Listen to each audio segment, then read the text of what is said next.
Welcome. In this video, I'll be making a classic Italian aperitivo cocktail, the Americano. The Americano is a simple, elegant, very refreshing, and easy to make.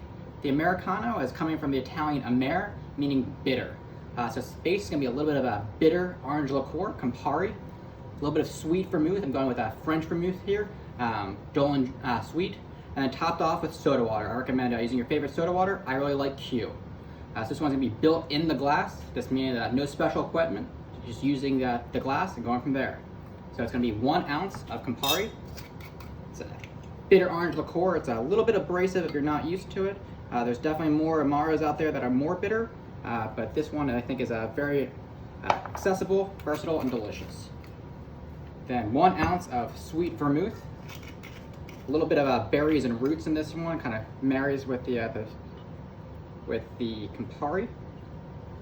So this cocktail I think is fantastic. It's a little bit of a low ABV drink. You can drink it out on the patio, you can drink it on a roof deck, you can drink it outside, drink it for hours, and just thoroughly enjoy that. I'm gonna give it a quick stir, just kind of mixing everything up. And then down the spiral of the mixing spoon, I'm gonna pour the soda water. Just pouring it down the spoon incorporates it, gets the bubbles all the way down to the bottom of the glass, and make sure that the drink is mixed throughout, fully incorporated, and bubbly with every sip.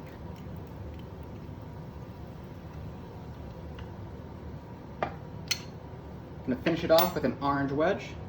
Just tuck it in there. And one of the best things about the Americano is at the end of the glass, after you drink it all, the booze-soaked orange wedge is fantastic to eat. Cheers.